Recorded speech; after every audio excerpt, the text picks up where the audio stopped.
Okay. Good evening, everyone. On behalf of Tata Steel Kolkata Literary Meet, I welcome you all very warmly to this Adda. And I'm Devapriya Roy. I have with me the wonderful writer Udayan Mukherjee. And today we are going to talk about his new book, Essential Items, a wonderful book, in fact. We'll talk about this. This is also a sort of a celebration because this is a kind of a book launch, right? Uh, Except the word celebration doesn't seem to sit well in the times that we are living through.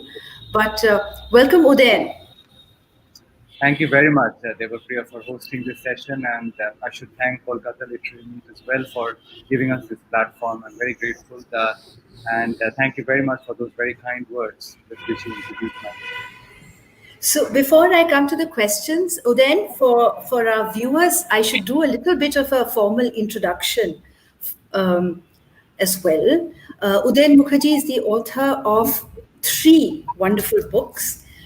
Dark Circles, his luminous first novel, was followed by A Death in the Himalayas, which is a fabulous detective novel, which I must tell you, Udayan, I did solve, right, alongside your detective Neville Kapadia. I've been I've been immersed in your work all week, in fact. And the new book, Essential Items, which we are going to talk about today. You might also know Udayan Mukherjee from when he was the face of Indian financial markets for 20 years in his CNBC days. And I also found out that Udayan is in fact from the same institutions that I studied at, Presidency College, Calcutta, and JNU. So, without further ado, we shall now talk about the new book. Now, my first question is very riven with jealousy, Udayan, because in the world of writers, there are now two groups, a very small minority of writers who've actually been productive during the lockdown, who have written these books, and the rest of us who, I don't know, did nothing, didn't write, wasted our times, I don't know, in front of Netflix or whatever. But so congratulations on that. And what I want to say about this book is that as I was reading it, it's got eight short stories, or 10, Yeah, 10 short stories, each a perfect little world into which you enter within the first few paragraphs. And I was reminded myself of that time, March, April, the really tough times that we all lived through, and which, because of the nature of memory, I suppose, have already begun to fade for us. So, Uday, what you've done is it's so important because in these stories, you've also captured the times as they were, right? The lockdown days. And these are stories set across India. We begin with Harishchandra Ghat in Varanasi. Then we go to a chawl in South Bombay. Then we come up to Delhi. We go to Calcutta. Then we go back to the hills to Munsiari. So it's about India in lockdown, India in motion, India in churning, all of that. So how deliberate was it for you to capture this time, which even then was beginning to fade in our memories already, even as we were living through it? it's interesting, Devapriya, that you use the word capture these stories or capture that time, but because in my mind, actually, the capturing or the chronicling of this period is actually something which falls on journalists to do, to document it for posterity, if you will. And this is actually one of the major challenges which I grappled with when I wrote those stories, because these stories were written in the months of April, May, June. Which, I mean, your memory wouldn't have faded to the extent that you would not remember how horrific those months were. And I mean, that was the peak of the lockdown. It was a complete and total lockdown. So, at that point, all of these things were the real things in our life. And I don't know whether I never thought when I was writing it whether it was a prudent idea to start creating fictional worlds about something which is what you're reading in the papers or going out and seeing every day.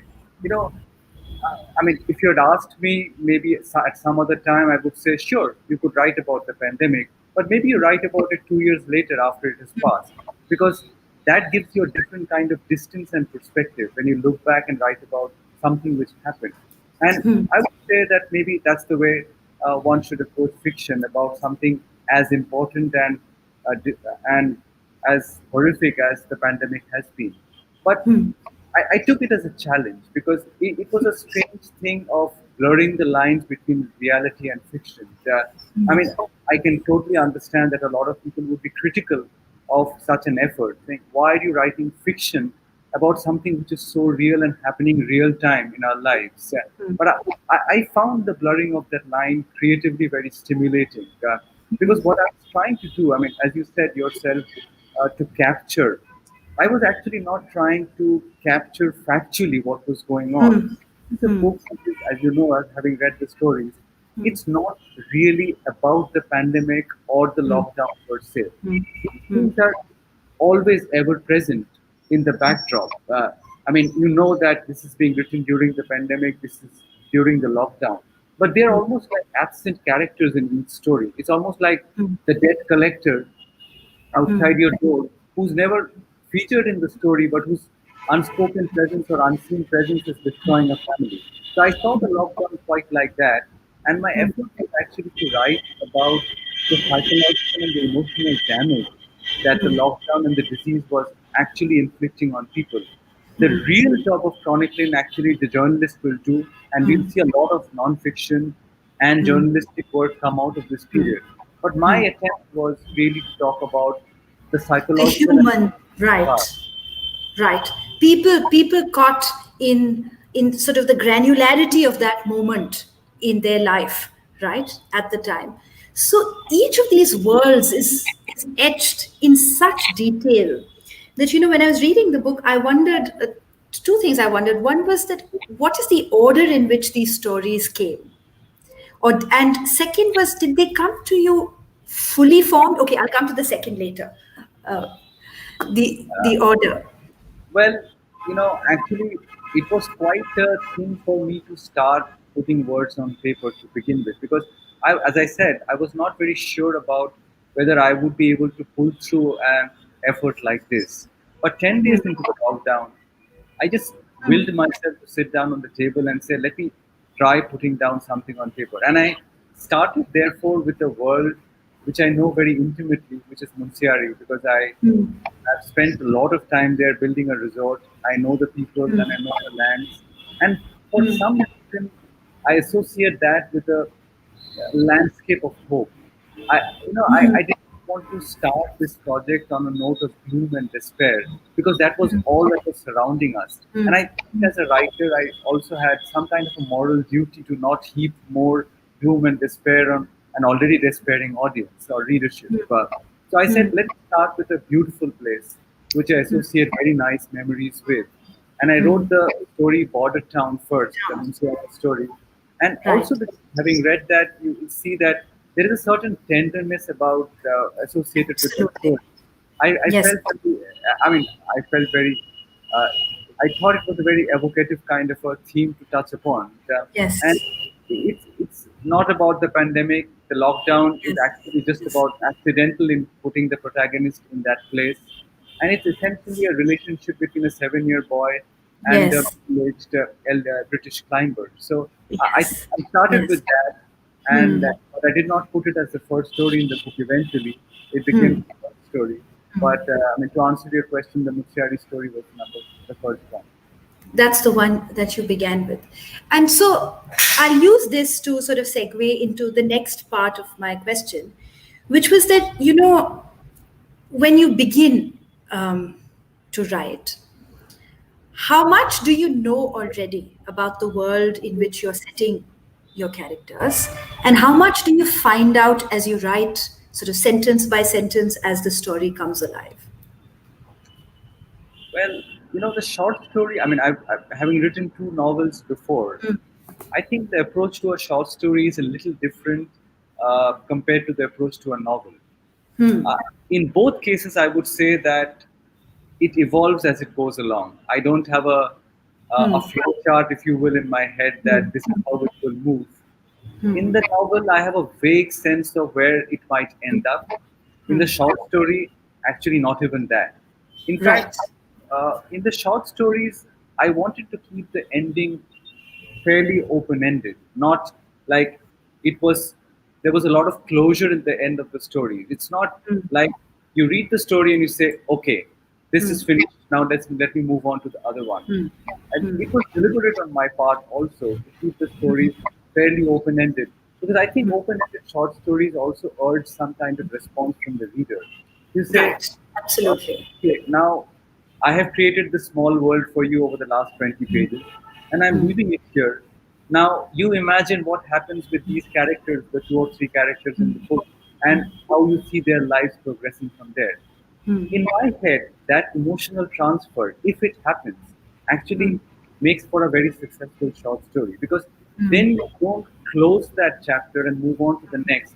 In the sense, I feel that it would be a forgotten story had it if it's not that open-ended because you leave the reader with something to ponder about what might be in the characters and the situations.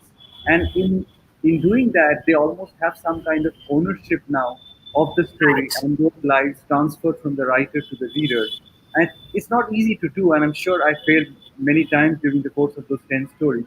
But in a few, I hope it happened. And after ending the story, the reader is prompted or urged to think about the lives of those people. I mean, for example, the first story, that the two domes, and they part ways at the end of the story. And if you think for a moment after putting the book down of how their lives would be during the lockdown, after the lockdown, would they ever meet again, and all of that. So, I mean, to answer your question, no, I did not have a sense of how these stories will end, and Right. I think it's you can almost call it a bit of a kind of a device that you keep open ended. Right. And of course, as Tagore had recorded that the perfect short story in that shesh hoya hoilo na shesh. So that sense of the absent ending being the true ending. There you So go. That's the difference between Tagore and me. I just took 10 minutes to explain the point, and he did it in one beautiful sentence. I mean, that's what differentiates a true master from a wannabe. well, but you just mentioned this, Udayan, before that this is sort of your first stab at short stories. Sort of, this is your first collection of short stories, as it were. How different was it, and why did you think of the short story as a novelist? Did you think that because of the pandemic and what we were living through, that the short story was the medium of the moment? No, the answer actually lies in something that you said in your previous question, which is the diversity of the locations and the characters that I wanted to bring to the book. I considered a novel, I'll be honest, because I had written two, and I know that a novel is easier to place from a publishing perspective. And That too. I'll come back to this point because it is a bit of a sore point. But uh, I, I, I thought that if I wanted to force fit all these characters from the domestic retainer to the migrant worker to the British climber to the dome all into a novel or at least or even connected stories, it would end up looking very, very contrite. I mean, it would not just Right. look like something which Yeah. it stands per se stands on its own. So the more I wrote, the more I thought that no, these have to be discrete stories. Too bad if publishers don't like it, but I wanted to specifically talk about the various kinds of people and the challenges that they face at a time like this. And that was part of the reason for writing this book, to underscore the point that while the pandemic and the lockdowns were very difficult for almost everybody, to me, everyone, the challenges were very unique and they differed in intensity. And therefore, we should not universalize this problem and say, okay, I know how bad the lockdown was because I faced some problems. My problems were nothing compared to what a lot of Bit. people are facing. Absolutely. So then Absolutely. I thought the diversity required a variety of stories, and therefore they had to be a collection of short stories. Uh, and to come back to the other point, I also don't agree with this assessment or this paranoia of the publishing industry that short stories are rung below the novel. The novel is the perfect thing, the great thing, and short stories are somehow second rung. I think some of the best books I've ever read in my life are short story collections, and some by South Asian writers like Jhumpa Lahiri and Dr. Moinuddin, not to speak about the great Raymond Carver and Alice Munro, etc. But I think they're as good or better than some of the best novels I've read. They're right up there with the best literature. And Absolutely. so too bad Absolutely. if publishers see it otherwise. I am by nature a bit irreverent, so if I thought it was a short story collection in my head, then I wanted to go ahead. Right. So we'll come back to that moment briefly. You wrote about Munsiari because, when you were starting yourself also on this project, I think at that time you still didn't know if it would grow into a collection of short stories or not, right? Yeah. Uh, After that, where you've drawn the worlds of, say, migrant laborers or the domes at Harishchandra Ghat, or, in the chawl at the CBD chawl of South Mumbai, you've also brought these worlds alive. They're so redolent with detail that I wondered that these are obviously also worlds that you intimately understand. Because this was also not a time where you could have run around doing research, right? No. So obviously deep within you. So you went inward to research these books as well. So is there anything you want to say about these short stories? You know, the subject of all my writing, not just this book, is actually the interior landscape of people. I I am actually not the kind of writer you would know having read the books who's trying to actually focus too much on describing the physical detail of a place or who's wrapped in the external world and bringing a kind of a, if you will, a landscape alive in the eyes of the reader. My landscape is actually in the head or inside the head of the people that I'm grappling with. And I some of these locations might seem quite outlandish to other people, but my life has been quite not urban, if you will, since I stepped down from my CNBC days. I mean, I've been all over the place. I went and built a house for myself in the mountains, then went to all these exotic places like Munsiari and Ladakh and built resorts there. So when I write about some of these migrant workers or in Almora or the people in Munsiari, etc., I actually know these places quite intimately because I mean, people might think that I've spent most of my life inside and outside of a studio in Bombay, but it's not been like that over the last 7 or 8 years at all. And therefore, maybe some of that material, if you will, of the writer, did not come from having to do research, but because I was very familiar Absolutely. with these people Yes. and with these situations as well. On the subject of, say, the issue of the or the shawl story that you spoke about, I it may appear like a story to many readers, and it is also that of economic insecurity of a domestic retailer who is not sure whether she's going to have a job a couple of months down the line. It is that story, but it's also at some level a story about how the power equation inside a family is actually shifting because of how the job situation is shifted between a couple. Like the breadwinner in that family is the man who works in a small courier. Company. Right. He's lost his job. Now she Yes. may have one of the two jobs that she had down, and it seems quite plausible that she is going to turn the breadwinner of the family, and that is bringing to the surface some Certain kind of simmering. difference in the Absolutely. gender power equation between the two. So it is not just about losing jobs and losing your income.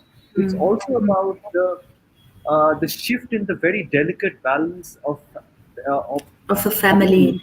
members inside a family, and how easily some of this equilibrium can get shattered because of a change in circumstance.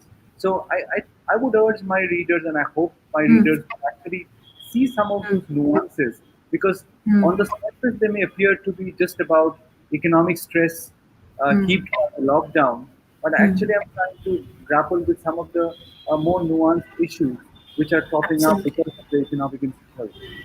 Absolutely. So, so Udayan, how long did it take you from, let's say, beginning Border Towns to completing the book, or did you have a sense after the 10th story that this is my sort of finished canvas? Well, the last story was the last story I wrote. I mean, I didn't change the order of that. Essential Right. people in which the That's my favorite. okay, That's my thank you. favorite. Well, maybe I put in some lines of poetry out there, and that's maybe appeal to you. But it's a story which I'm very fond of as well. Mm. But of the mentally ill mother who comes back Mother. from her care Yes. facility. So that was the last story. And when I ended that story, it Hmm. seemed like I did not want to write an 11th story. I don't know, maybe it was, I don't think it was because 10 is a nice round number, but Hmm. I had come to some kind of a end of a circle Hmm. where it Hmm. seemed like it was rounding off the effort of the Hmm. last few weeks. And I stopped there. And then over the next week or two, there were some other ideas which floated up, but Hmm. never powerful enough to say, I need to write this story. And then I Hmm. knew, as you know in your gut, that maybe the project is complete and you It's go back complete. and start reading other stories once again. Now, how Right. long did it take me? Well, it took me about, I would say, 3 months or 100 days, I would say. It took me 100 to days. it's about 100 days. Hmm. You're a writer yourself. On a good day you can put down 1,000 words. I mean, that's not a big deal. This book was all of 55,000 words. So, I mean, 100 days, 500 words each, too gets you to that mark. But of course, you don't write that. You write, then you revise, then you edit, and all of that. Hmm. But I think Hmm. 10 stories can be done in 100 days at 10 days a story. I mean, it's not a big deal. And I got Hmm. completely immersed while I was writing it. I did nothing else. So Hmm. the project had its hooks in me, and I wrote nonstop for 100 days. Right. That's amazing. So show us a usual day when you write. When, let's say, you sat down at your desk and you started writing Border Town, and Yeah. Yeah. Please finish. You were going to ask yeah, something. yeah. So what was the next day like? And when do you write? Is there a Are there rituals that you cling to, or Okay. So when I write, I mean, the last two books I've spent a very large part of the time writing in the mountains, and that's a little different because there's so much solitude and quietness, a complete lack of distraction. So it's very different, the routine in the mountains. Out here in Bombay, I actually write quite well first thing in the morning.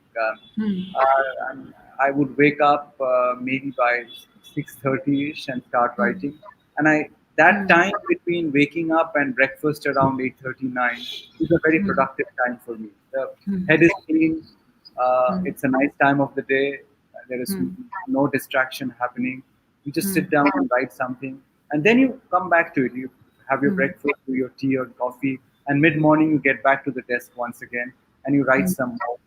And slowly you get more and more pulled into the project, and then it does not matter because then you're writing in the afternoons as well, and yes? basically the evenings you're waiting for morning to arrive once again so that you can start writing. So it's almost like you're in the hold of a powerful drug when you're midway into writing a book. You're doing many other things. I mean, including the Netflix that you spoke about. I did that a bit as well, Did and you? helped all of Okay. us during and God bless Netflix. It would have been very difficult to tide over the lockdown without some of those films and series. But you're going through the motions because your mind is all there in the page where you Yes. left off, Yes. and you want to get back to Absolutely. it once again. So I mean, we just wake up in the morning and get going once again. Yes, when you're in the middle of a book, it's like a love affair, right? That whatever you may be doing, one part of you is linked to the book, right? There's that constant. There's something happening. Yeah. So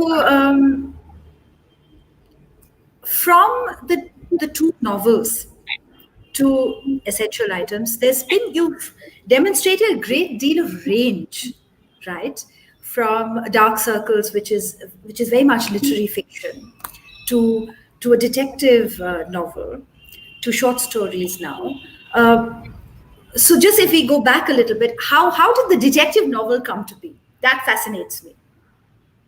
You know, you've read Dark Circles, so you know that it is a very dark story, and you know, people write dark stories, but it took a lot out of me, that writing of that story, because it was, I imagine it can be very difficult to read for a lot of people. It was difficult to write. Many passages were quite difficult to write.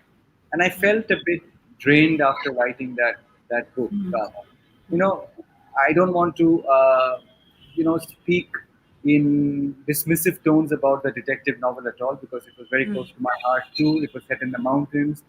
It had a Parsi detective. I enjoyed That's writing it a brilliant. lot. Uh, Yes. Thank you.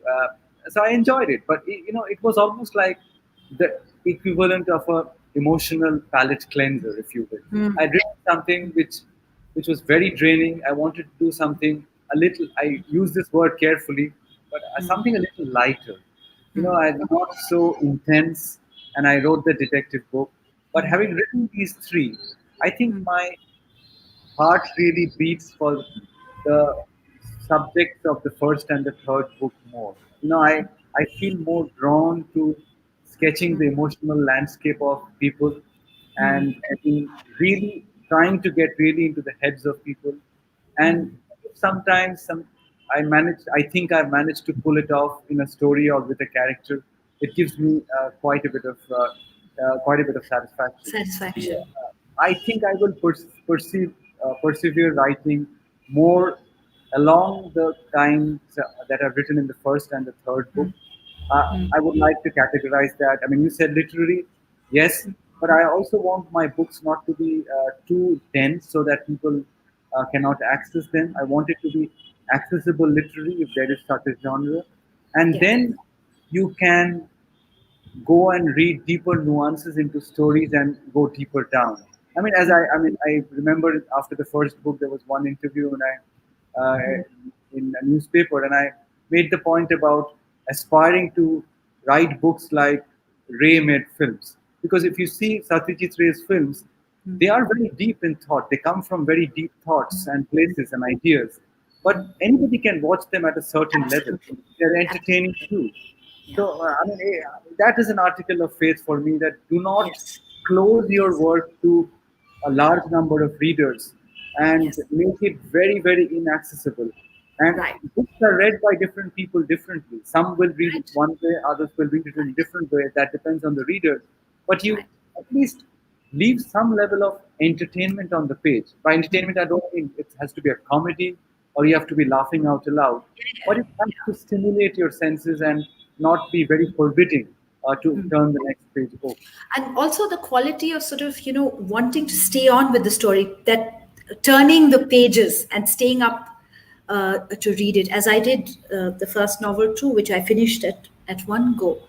So but I'm a little disappointed because it seems to me that you're abandoning Neville Kapadia, the handsome Neville Parsi. Wadia, not Vadia. Kapadia. Yes, yes, He's Neville Parsi. Vadia. Parsi will be horrified to see to hear Yes, Kapadia. yes, yes.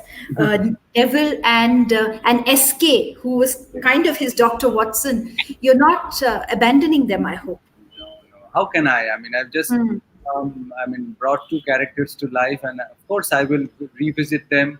And I will tell you this: that the next installment of Neville Wadia and SK will be in Goa, because the last line of the book was a Right. giveaway. I mean, you know that Yes, that is coming. yes. So there will be a Neville Wadia and SK at some point, and Shehnaz. I should not And mention. Shehnaz. That Absolutely. I love She's, Shehnaz. yeah. So, so they will prop up in Goa at some point. But my next book is not a detective novel. It is a novel, but it's a very political novel. It's talking about minority, and Have you that started writing it? oh, The very new deep, one? very deep into it. So no, not just written. I've written quite a bit of it. Actually, that is what I was writing before the lockdown happened. But you mentioned it in the first question. But I just could not concentrate on, like you said, so many writers could not. I could not concentrate on writing that book at all, and I had to bring myself back into writing or addressing something which was all-consuming, like the pandemic and the lockdown. And I took a break from that to write this collection of short stories. But I've since then gone back to that novel. So quite a bit of that novel was written even before the collection of short stories. Right. Took a break from it. Right. And I think that'll also sort of, when you went back to it after the break, uh, did it give you a fresher insight? Did you begin exactly where you had left off, or did you go back to the beginning and perhaps begun editing or rereading more closely? Well, I always, when I go back to anything, I find that there is a lot of editing which needs to be done, and the large parts of it don't feel like or seem like what I had started off trying to do.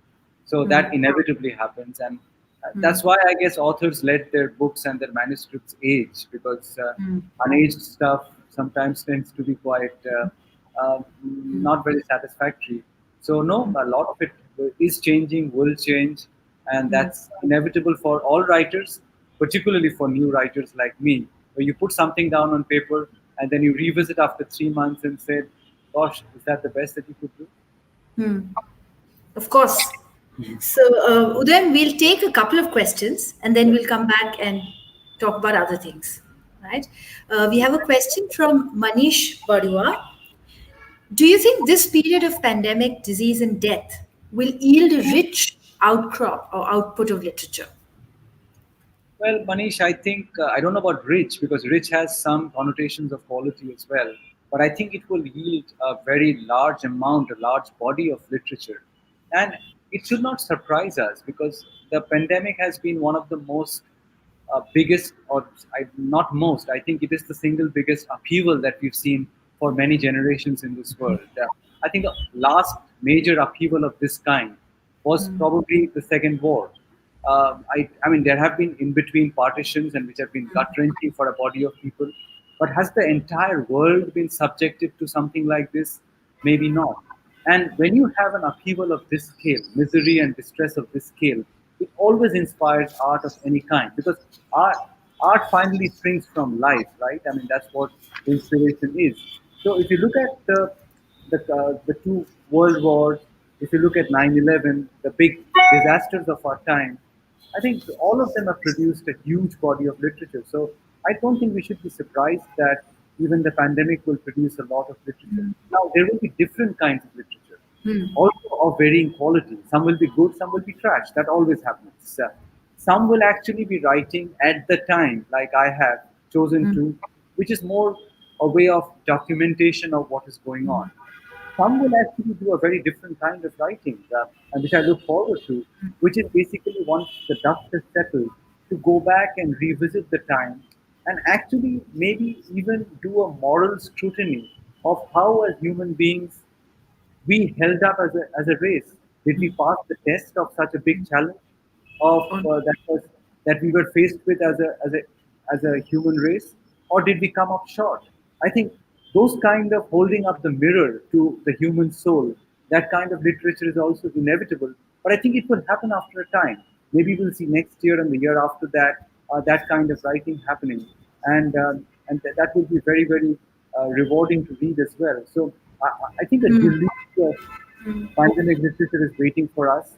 It probably is just about beginning, and over the next couple of years, we'll see a lot a lot of fiction and non-fiction, I think. of nonfiction. Uh, there's another question, Udayan, from Kalyani Murthy. And Kalyani asks that you mentioned watching Netflix shows and series and films. How would you rate them as avenues for literary adaptations?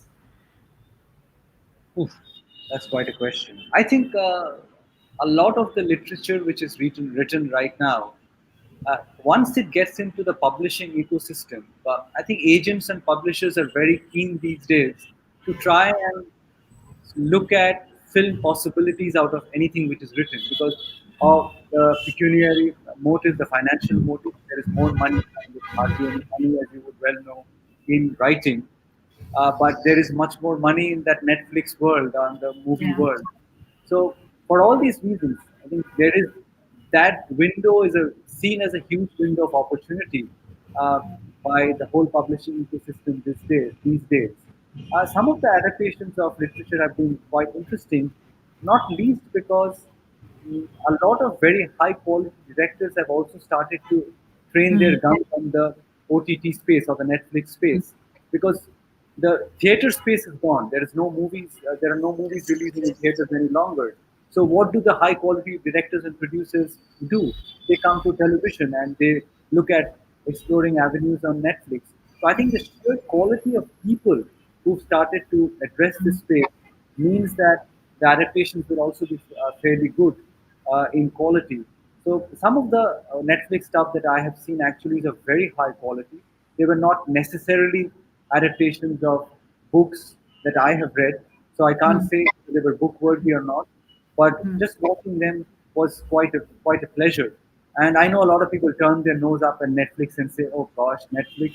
I'm not one of them. I think some of them really are much better than some of the fare that Hollywood turns out on a regular basis.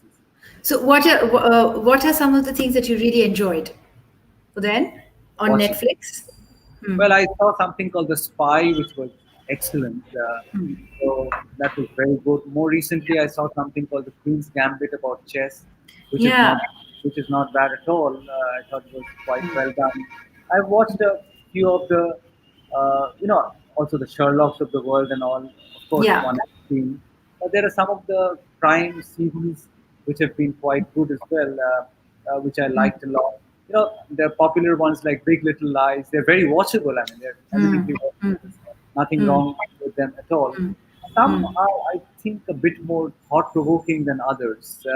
And those, I mean, I can't readily think of too many. That I'm just rattling off the last few that I That may have. you No, so That now I, I'm going to ask that, so in these 3 months, the 100 days when you were writing essential items, yeah. were you watching Netflix? Were you opening yourself up to the risk of the binge, or were you being very disciplined? No, I was waking up in the morning without fail. I mean, as an early riser, I was being very disciplined. I read a bit as well. I mean, when I write, I typically don't like to read contemporary literature, but I wrote some. I read some very nice books. I mean, I read Javier Marias's second part of the Your Face Tomorrow series, Dance and Dream. I think he's an absolutely amazing writer. I read Diana by Carlos Fuentes. I read the wonderful Udayan Mukherjee, Optimist's Daughter, the American writer of Yesteryear, who's absolutely amazing. I read a book called Disquiet by Julia Lee, which I thought was an astonishing book. I read some short stories as well. I read a writer called Lucia Berlin and her book, A Manual for Cleaning Women, which I think Yes. Yeah. it's such a beautiful book. You know, such is the thing that in her life, Lucia Berlin was not celebrated. She hardly sold a few copies, and after her death, she's become the sensation in America. So, good books have their way of doing well, sometimes posthumously, but yeah, it was good. I reread some books too. I reread Philip Roth's Goodbye Columbus. I reread. Oh, that's one of my absolute favorites. Goodbye, Yeah, it's Columbus. so good. And sometimes I wanted to read just for the sake of pleasure. So I reread When We Were Orphans by Ishiguro. And his lines are so beautiful that, I mean, to write English like that, I mean, it's just such a pleasure and soothing to the eye. So I read that as well. So I did quite a bit of reading. I did a bit of Netflix watching. I watched a few movies on Movie. So that was good as well. But I mean, what is it that is undisciplined that one could do in a lockdown? I mean, there were only so many options. You stayed home, Yes. you washed clothes, you cooked a bit, you helped out with the housework, you chatted with your wife or partner, and you basically passed the days. But I'm thankful for having worked on the Well, book. Most of the time passed on that. exactly. You wrote a whole book. Some others got sucked into the binge. You see, the binge watching is what is going to kill most Don't of be so us. harsh on yourself, Devapriya, because it was such a difficult time for everyone. I think Yeah. for all of us who managed to come out of it without being scarred too badly, and Yeah. I think it's presumptuous now to say that we've come out of it all right. I'm not so sure. I think maybe the scars start showing later as well for a lot of people. But I mean, if we've come out of it without feeling too gloomy and despairing, I think we're okay. I mean, this has been such a terrible time. What's wrong with watching a few TV series and feeling a bit happy about the world? Indeed, indeed.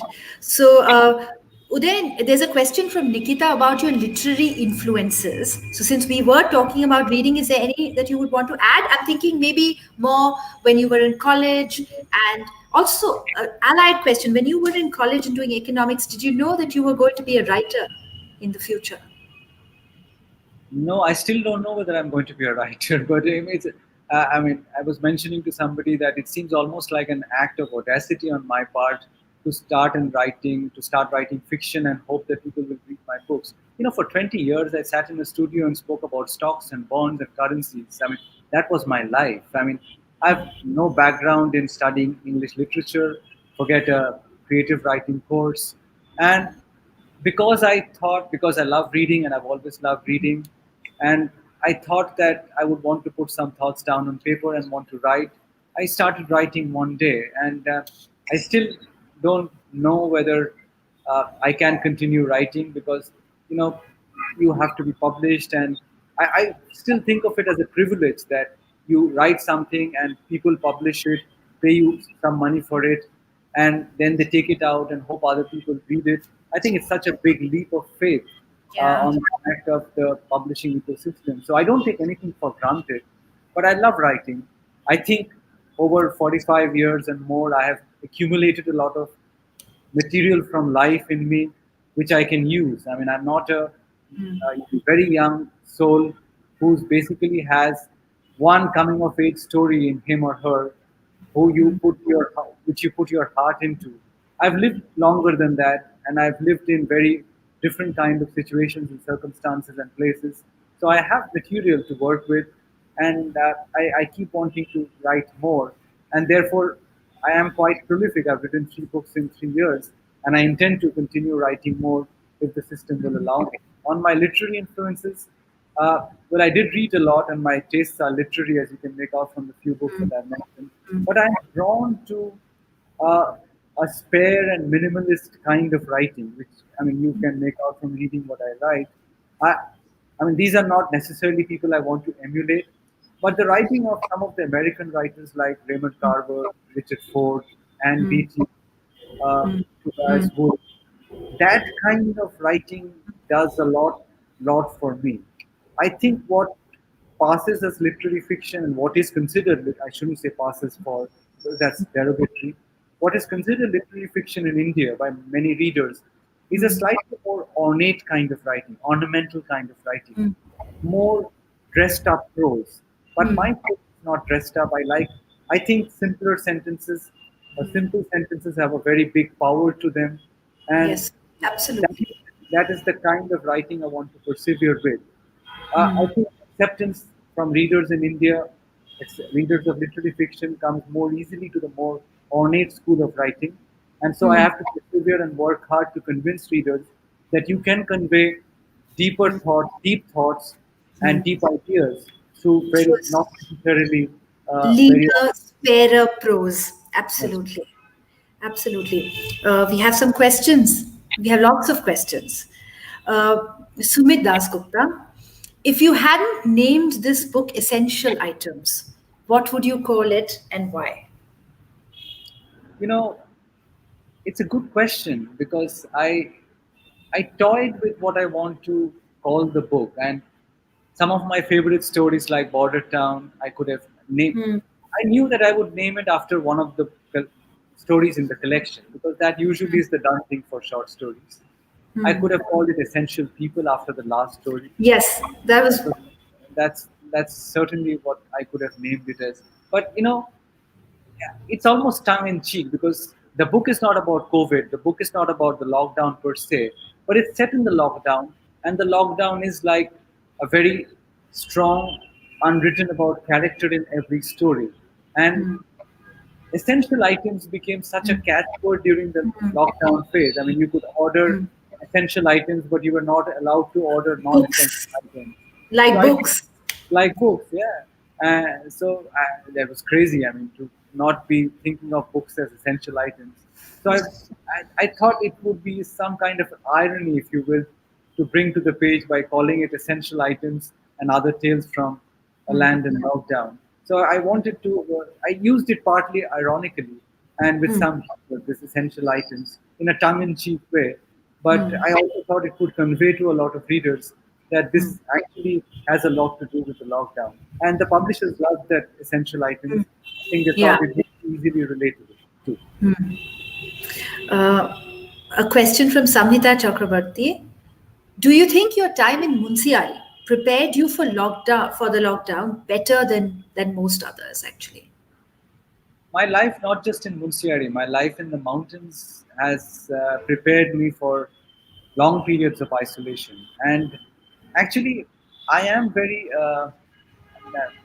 saying fairly private things in a very public forum, but I am a very quiet and reclusive kind of chap. I mean, I don't meet a lot of people. I'm not on social media. I like to keep to myself, That's good to ask. and I'm very much at home in very quiet situations and locations like the Himalayas. So, even my home, where I live in Sitla village in Uttarakhand, Sonapani village actually, is a very quiet place. I mean, it's a small village of 10, 15 houses. You hardly meet people, and days pass without meeting anybody at all. So yes, my time in the mountains, which has been a very large part of my time over the last 6 or 7 years, actually prepares me quite a bit for isolation and to deal with lockdown of any kind. So, uh, we are sort of heading towards the end now. We have time for maybe one or two more questions.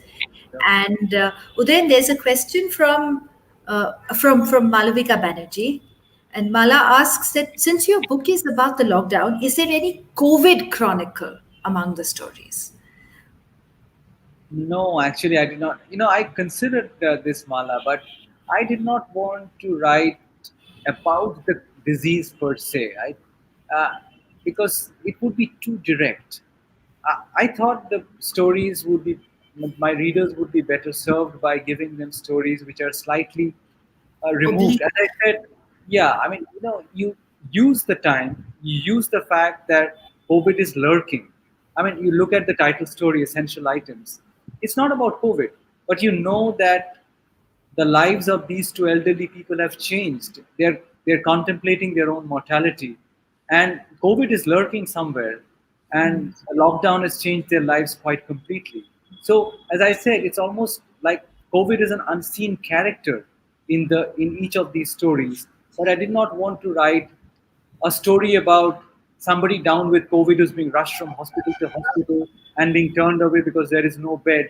I thought that's the stuff of journalism. That's the Journalism. stuff of non-fiction.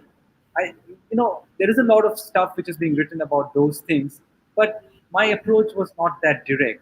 As I said, I was more caught in talking about what it is doing to our heads, inside our heads, rather than talking about the actual situation which COVID unleashed on us.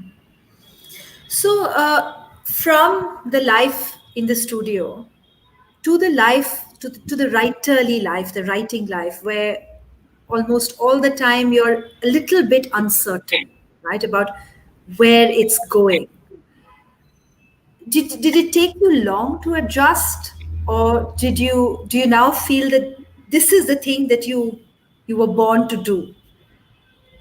Wow, that's a big one. I mean, big thing to say that I was born to do. I don't know that uh, arrogates on myself some kind of grandiosity, which are grandiose, which I really it seems like a very big statement, but No, it's it is. just for yourself. Yeah. Do you Yeah, feel so that?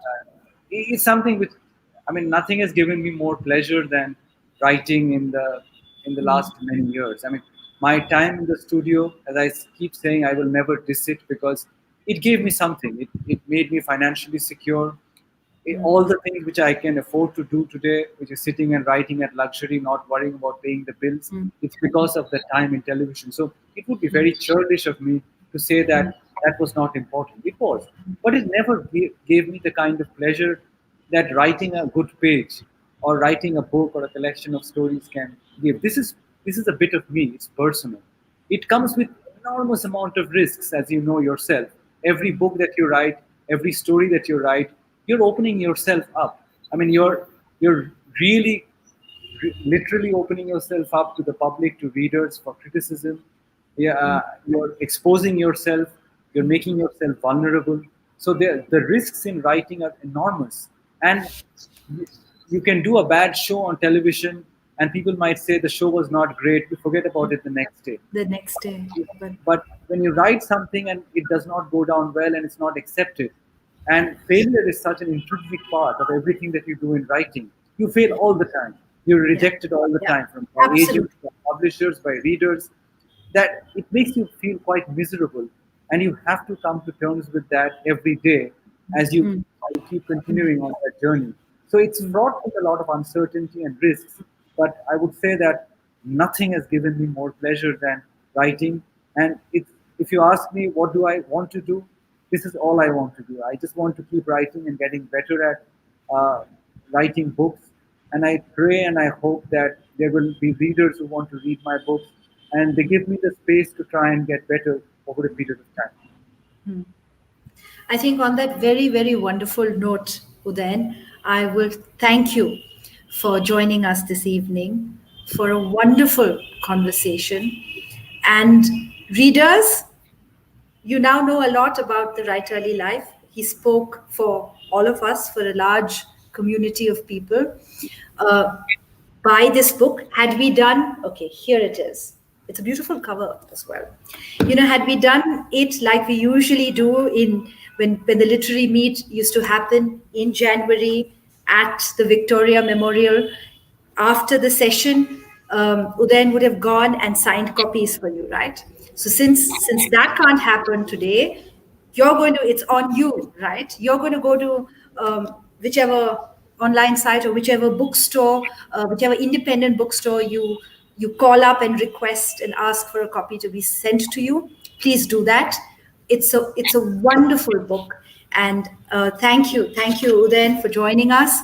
Thank you for a great evening. Thank you very much, Devapriya, for all those kind words and for telling readers to read my book. I really appreciate the fact that you took the time to read the book, and I'm very gratified that you liked the stories and some of them appealed to you and you warmed up to it. And I really hope readers will try and read the book and like some of the stories, and nothing would give me more pleasure than that. And yes, I do fondly remember Victoria Memorial and a winter evening out there with those wonderful people at Mala and Jeet's party. So thank you, Mala and Jeet, both for doing all these things. And don't And lose heart. I'm keeping, sure, yes, yes. yeah, don't lose heart. I know it would be sad when January rolls by to not have the festival in its physical form this time, but I'm sure next year everything will be better, and we'll have the Kolkata Literary Meet, and I look forward to many more Kolkata Literary Meets. And thank you for providing such wonderful forums for authors like Devapriya and me to have these chats. Thank you very much, Devapriya. I really appreciate you doing this today. Thank you, everyone, for joining us. Goodbye and good night.